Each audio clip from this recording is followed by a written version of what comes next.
बिस्मिल्लाहिर्रहमानिर्रहीम। अस्सलामु अलैकुम वरहमतुल्लाहि वबरकातुहू। गुज़िश्ता रात पीटीआई ने तारीखी कामयाबी हासिल की बाई इलेक्शन में, जबकि दूसरी तरफ नून लीग की तारीखी शिकस्त हुई इस इलेक्शन में। आज तक कभी ऐसे नहीं हुआ कि लाहौर जैसे गढ़ में उसे इतनी बड़ी शिकस्त का सामना करना पड़ा हो। उसके बाद नवाज शरीफ का राब्ता होता है शहबाज शरीफ से, आसिफ अली जरदारी से और फजलुर रहमान से। उनके दरमियान क्या बातें हुई, जनरल इलेक्शन कब अनाउंस होने वाले हैं और आखिर पंजाब में वजीर आला पंजाब की सीट के लिए पीटीआई में अब टसल क्यों जारी है और क्यों शाह महमूद कुरैशी इस्तीफा देने की या पार्टी बदलने की बात कर रहे हैं, बताएंगे आज की आपको वीडियो में। पीटीआई ने 15 सीटें जो हैं वो पंजाब से जीत ली हैं, जिसमें 3 लाहौर के हलके डेरा गाजी खान, साहिवाल, खुशाब, शेखुपुरा, लिया, फैसलाबाद, भक्कर, जंग, लोधरा और मुजफ्फराबाद शामिल है। दूसरी तरफ नून लीग ने सिर्फ रावलपिंडी, बहावलपुर, मुजफ्फरगढ़ और लाहौर से एक एक सीट जीती है। अब इस इलेक्शन के बाद पाकिस्तान तहरीक इंसाफ के पास नेशनल असेंबली में 178 एमपीए की सीटें मौजूद है। 10 मेंबर अगर उसमें शामिल कर लिए जाएं पीएमएलक्यू के तो ये बन जाते हैं 188, जबकि दूसरी तरफ नून लीग के पास हैं 173 मेंबर और जिसमें 7 मेंबर शामिल किए जाएं पीपी के तो ये बनते हैं 180। तो क्लियरली पाकिस्तान तहरीक इंसाफ जो है वो अपनी हुकूमत बनाने जा रही है। अब यहाँ पे मसला क्या है? मसला है वजीर आला पंजाब की सीट का। शाह महमूद कुरैशी का बेटा जिसका नाम जैन कुरैशी है वो भी इस इलेक्शन में जीत चुका है और शाह महमूद कुरैशी जो है वो नायब सदर हैं पीटीआई के।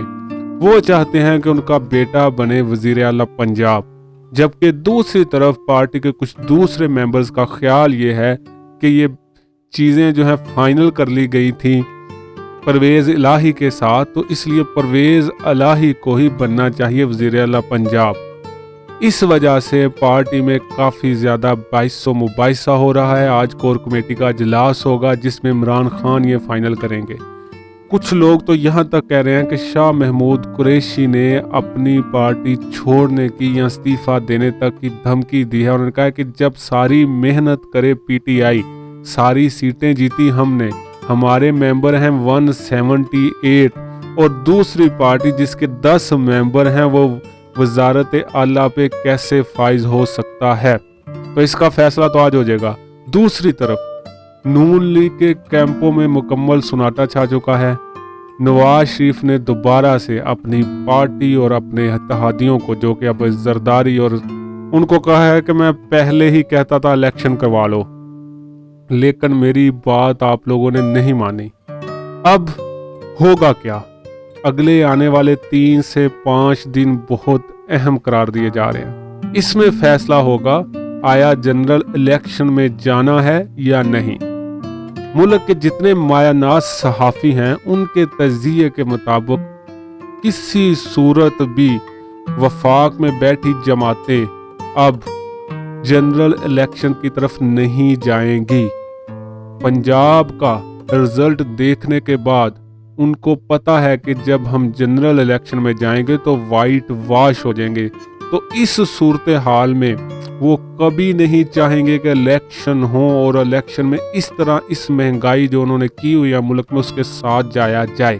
यही पे बारगेनिंग चिप है पीएमएलक्यू के पास।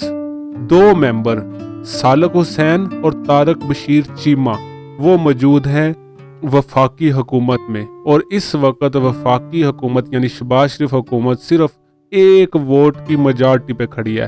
तो अगर पंजाब की वजीर आला शिप दे दी जाए परवेज़ इलाही को, तो परवेज़ इलाही ने वादा किया है कि वो अपने दोनों मेंबर यानी कि जो सालक हुसैन है और साथ तारक बशीर चीमा उसको वापस बुलाएंगे और शहबाज शरीफ की हुकूमत नो कॉन्फिडेंस वोट से गिराई जाएगी। दूसरी तरफ ताकतवर हलकों ने वाज़िया तौर पे कह दिया है कि वो न्यूट्रल हैं, वो अभी भी किसी चीज़ में हिस्सा नहीं लेंगे, बल्कि उन्होंने पंजाब के ज़िमनी इलेक्शन में इसका सबूत भी दिया। ये सारी चीज़ें मुमकिन हुई एक مذہبی شخصیت کی ثالثی کی وجہ سے، جیسا میں نے اپنے پچھلے ویلاگ میں آپ کو بتایا تھا کہ اس دفعہ وہ چیزیں نہیں ہوں گی۔ اس دفعہ ثالثی ایک مشہور مذہبی شخصیت کر رہی ہے۔ تو اگلے 3 سے 5 دنوں میں تخت لاہور اور تخت اسلام آباد کا فیصلہ ہوگا، اور صرف پاکستان تحریک انصاف الیکشن چاہتی ہے، اس کے علاوہ کوئی جماعت الیکشن میں جانے کے لیے تیار نہیں ہے۔ اس لیے اب جو بھی ہوگا وہ یا تو طاقتور حلقوں کی مرضی سے ہوگا، یا مدد سے ہوگا، یا پھر نو کانفیڈنس موشن کے ذریعے ہوگا۔